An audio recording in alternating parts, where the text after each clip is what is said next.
This here's a video about what I decided on regarding bringing my father-in-law out into the woods for potentially maybe his last trip to the woods. I decided to do it when I reread his text. It wasn't that he wanted to hunt. It was just he wanted to go into the woods and just hang out and be out there. I have a nasty habit myself. I don't always fully read when I'm reading. I'll read, say, every fourth word or every third word and gather the gist of it. The unfortunate downside of that is that mistakes can be made when you do things like that. So when I reread it, it made a little more sense. And I'd be able to get a little something out of it too. Figured I could bring him to the campsite, make a little fire, just kind of chill by a campfire. Maybe it'll be just cool enough for him. And maybe drive to the other side of the property, as far in as my mother-in-law has this little four-wheel drive Frontier. Now it's got street tires on it, but should be able to get pretty far back there. We'll be all right. Four-wheel drive goes a long way back there. The roads are logging roads, so it's not that they're slippery per se. So mud is usually the problem. It's more just articulation and just making sure you have a good line driving through things, and it'll be fine.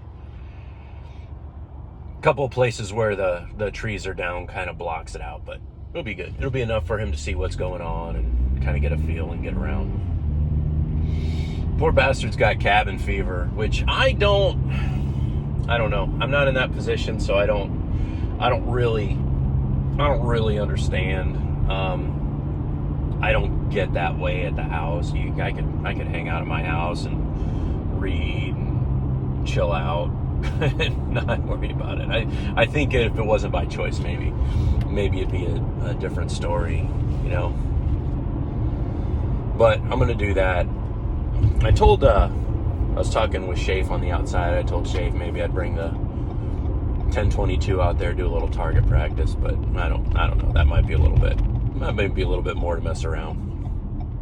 Some of the other criteria, and it was something that he didn't at first go along with, which is part of the fucking fiasco I thought this would turn into. I was like, I don't want my nephews to go. I want it just to be me and you. He's like, oh, really? And I'm like, yeah. First of all, they're just going to want to be fucking around on their phones. And either one, it's going to be pissing you off, or they're going to be bored if we make them not. And if we force them to not use their phones, then it's going to be an unpleasant thing. So, let's just make this us. And he agreed to that. And my mother-in-law is pretty supportive of that, especially like, hey, we gotta ask her if we can use the truck. She's like, have at it. But it'll be the end of the season, so like late January, if it happens, health and time, and should the good Lord Jesus not return between now and then, I will make a video that'll hopefully be a pleasant report, telling y'all how I'm such a better man now for doing what I did. I've had a lot of thoughts about it towards it, as far as if I were the hunter, what would I want? What would I expect? The history that he and I have, and I can get over it. Life is short, man. Life is short. I like being in the woods, so what the fuck? And if it's just me and him, I can take sufficient care of him. And not that my nephews are self-sufficient. I mean, one of them's, they're like 15 and 14, so it's not like they're kids. And the 14-year-old's very good in the woods, although you wouldn't know it. It's crazy. He's so much better than his brother.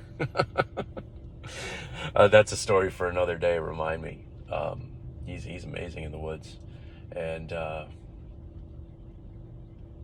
but I think to bring the nephews would have turned it into something else, and I think that something else is maybe what Jim wanted. But man, fuck that. This is my trip, not yours, asshole. All right. Figured I'd give you all that update, seeing as how you didn't ask. Y'all take it easy.